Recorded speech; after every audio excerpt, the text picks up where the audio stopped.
Eu sou Eliane Heidemann, fiscal de ICMS e criadora da Escola Prática Fiscal, e eu ajudo pessoas que atuam na área fiscal a dominar o ICMS-ST na prática e a falar com segurança com os clientes e com o fisco. E esse é o quadro Descomplica na Prática, onde eu tiro as dúvidas dos alunos aqui da escola. Deixa eu voltar aqui. Karina. Boa noite, Karina. Não estou vendo você aqui. Está aqui. Eu vou abrir a câmera, peraí.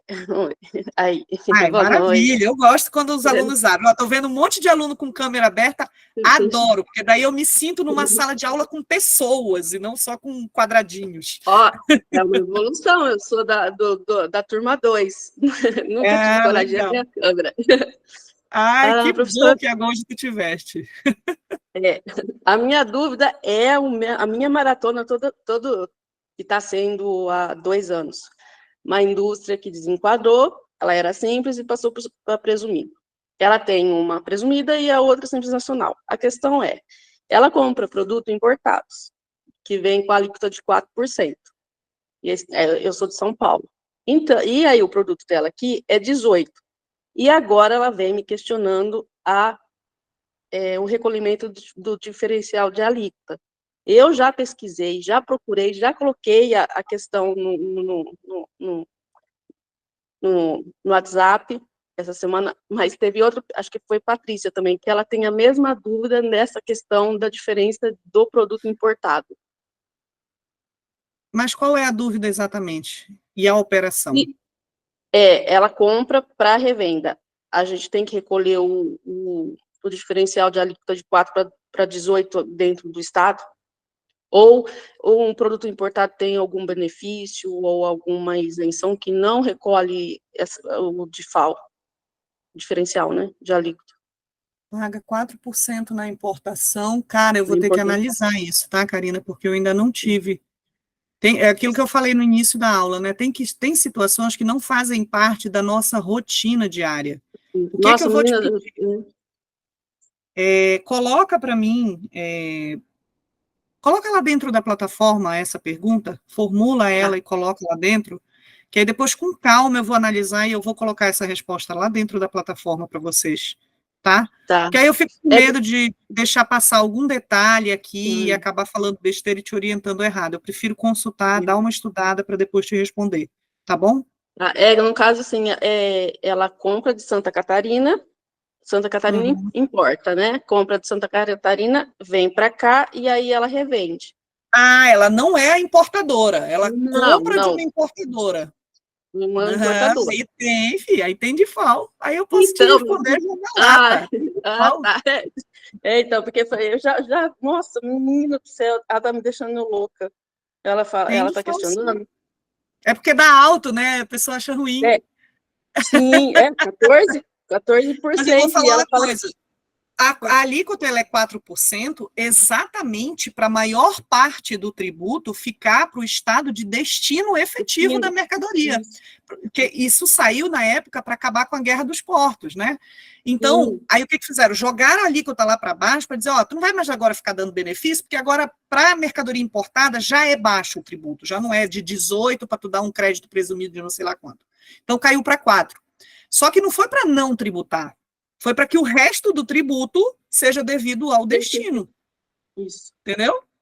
Entendi. Então, ela compra, é uma empresa do Simples Nacional. Isso. Ela é empresa nacional, compra de Santa Catarina. O objetivo do DIFAL aí é a equalização de receita, que inclusive a gente estava até falando nos stories hoje lá do Instagram, sobre o objetivo do DIFAL, que é equalizar a receita. Quando cobra do Simples Nacional, está previsto lá na 123, né? Aqui no Amapá, inclusive, essa modalidade de exigência não foi implementada. Quem compra, nesse caso, o nosso contribuinte do Simples não paga essa antecipação na forma de DIFAL, mas é devido sim, não tem nada que crie obstáculo a essa exigência, tá? Um colega colocou lá que não teria DIFAL, mas misturou a redução da base de cálculo. De qualquer maneira, como está essa polêmica, descreve a situação, descreve o regime, quem está comprando de onde, para onde está indo, deixa tudo, e aí põe a tua pergunta, que aí eu vou analisar e vou trazer a base legal lá. Não vou ficar só no tem, não tem. A gente fundamenta. Tá bom? Coloca lá na vou colocar lá, então. Tá bom, fechou. Obrigada. Nada. Ana Carolina. Oi. Vou Pois ligar aqui. não? Então, eu tô com uma dúvida na realidade, tem até muito tempo, e pode ser uma pergunta boba, mas que Não tem. sempre bate muito na minha cabeça. Por exemplo, na maior parte principalmente nos primeiros módulos do ICMS-ST, lá fala que o fornecedor normalmente retém o ICMS-ST para não precisar do varejista, por exemplo, reter. Então, ele retém toda a cadeia, certo? Uhum, sim. Aí a questão por exemplo, um atacadista vende para um varejista do Simples Nacional e esse Simples Nacional vende para outro varejista do Simples Nacional.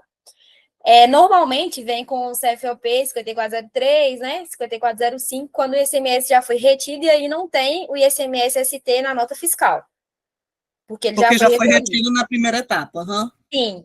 Só que o que acontece? Quando esse Simples Nacional, que comprou uma mercadoria com ICMS-ST e ele já foi retido anteriormente, quando ele vende para um consumidor final, ou que seja um consumidor final, vamos colocar uma revenda mesmo, e essa mercadoria vai para outro estado, aí tem aquela questão da presunção, onde teria que quebrar o ICMS-ST.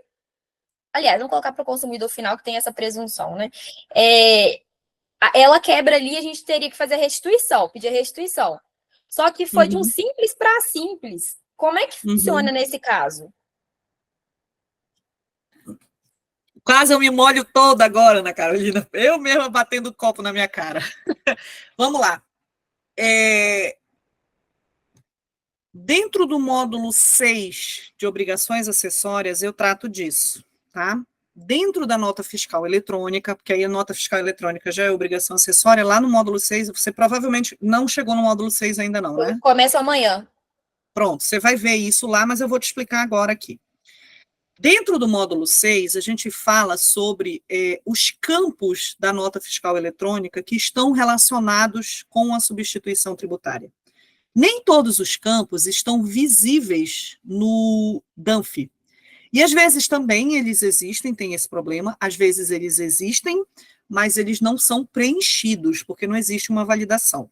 Eu vou te dizer qual é o procedimento correto, mas provavelmente você vai procurar dentro lá da nota, você não vai achar, porque provavelmente esse fornecedor não preencheu. O que acontece é o seguinte: nesse caso, você está me dizendo que quem deu a saída interestadual já comprou de um substituído. Ou seja, quando você pega a nota fiscal de entrada, a retenção não está lá.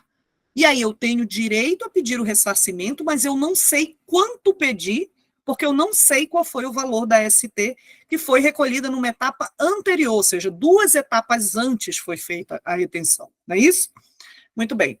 Dentro da nota fiscal eletrônica, quando esse substituído vende para um contribuinte do ICMS, existe um campo lá dentro que ele vai informar quanto foi a base de cálculo do ICMS próprio, quanto foi o ICMS próprio, quanto foi a retenção da ST e quanto foi a base de cálculo da ST e quanto foi a retenção.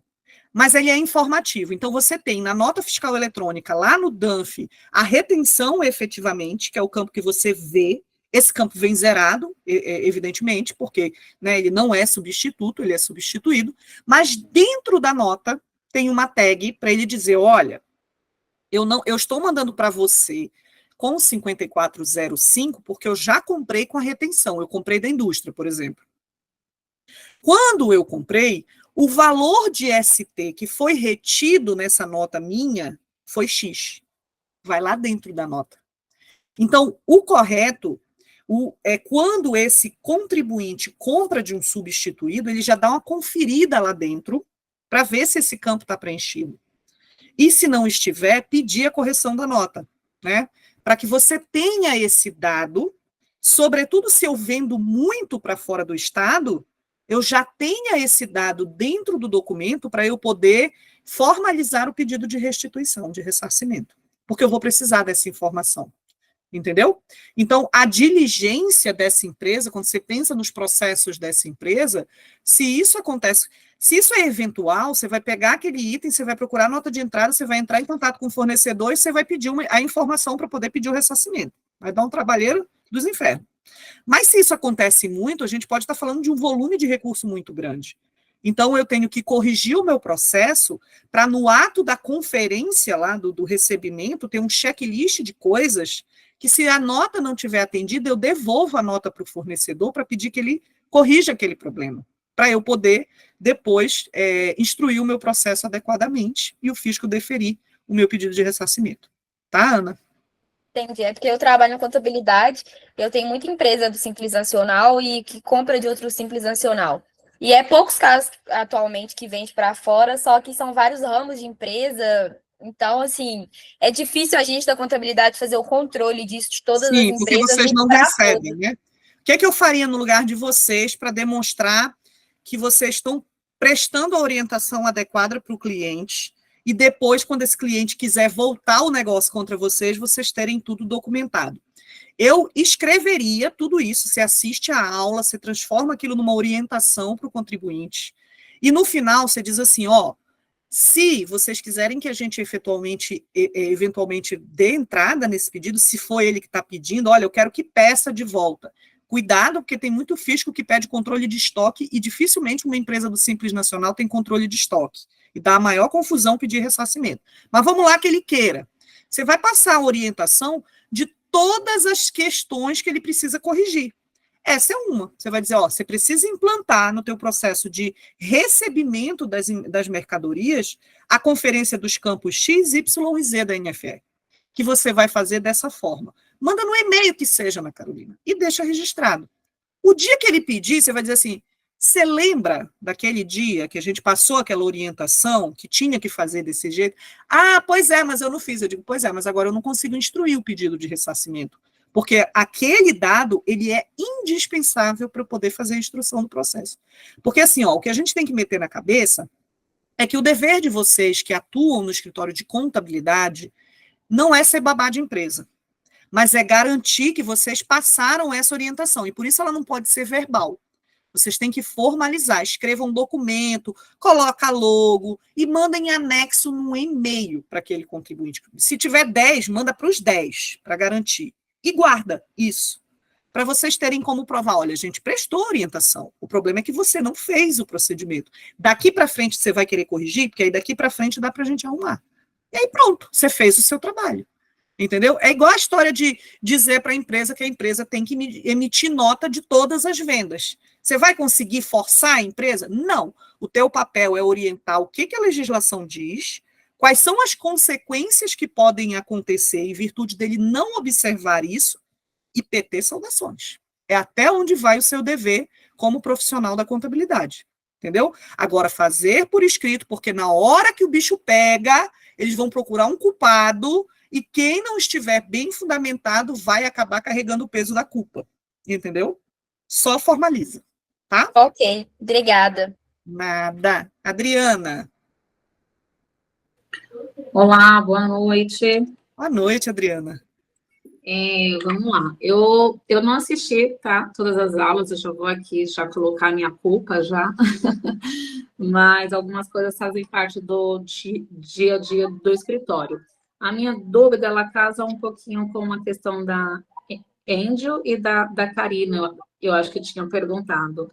Eu tenho um cliente na carteira que ele é do Simples, e ele é do segmento de cosmético, perfumaria, e ele vende para fora do estado de São Paulo, ele está em São Paulo, e ele vendeu mercadorias para o Rio Grande do Sul.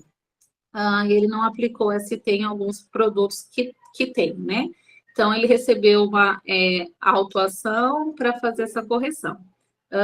Nós fizemos a correção, né? Fizemos o recolhimento, só que dentro das notas pontuadas pelo fisco, pela Cefaz, eles tinham algumas notas que foram emitidas para consumo final. Porém, uma nota era pessoa física, né? Então, era não contribuinte, e mais 3 notas era para uso e consumo, mas era para CNPJ, salões de cabeleireiro. E aí ele falou, ok, tudo bem, você não precisa de fazer o recolhimento do ICMS-ST, eu fiz aqui a defesa. porém ele está questionando e exigindo agora a cobrança do diferencial de alíquota na saída. Mas o Simples não tem isso, né? Isso não foi dado como inconstitucional? Depende, tá? É inconstitucional em relação ao DIFAL não contribuinte. E consumidor final, vamos voltar lá naquela parte da aula que eu estava falando. Consumidor final e não contribuinte são dois conceitos diferentes, mas muito próximos. Por isso que é muito comum as pessoas confundirem as duas coisas. Esse salão de beleza que está comprando, ele pode ser um contribuinte ou um não contribuinte, certo? Se ele for um contribuinte do ICMS, às vezes ele é um salão que também vende cosmético. Ele bota lá aquela prateleira, então ele tem aquela atividade econômica lá nos atos constitutivos dele de venda de cosméticos, por exemplo. Se ele for um contribuinte do ICMS, aí neste caso, ainda que ele esteja comprando para uso e consumo, que ainda é discutível, por exemplo, eu não aceito que alguém que tenha atividade econômica, eu como fiscal, né? Se eu estiver fazendo uma auditoria, se ele tem uma atividade econômica de comércio de cosmético, eu vou tributar tudo com ST. Aí ele vem me dizer assim, não, mas eu vou usar, você vai fazer o ajuste interno, mas na entrada você vai pagar ST, porque você tem a atividade de comércio e eu não tenho como saber se essa parte, se essa unidade aqui você vai vender ou você vai usar no salão. Então, aquilo que você consumir, você vai fazer o ajuste na saída depois. Vai fazer aquela nota de baixa de estoque, que aqui a gente emite nota de baixa de estoque e tem o nosso procedimento. Mas na entrada você vai pagar ST. Posicionamento da Eliane, tá? O que você tem que verificar? Esse cliente, ele é contribuinte do ICMS ou ele não é contribuinte do ICMS?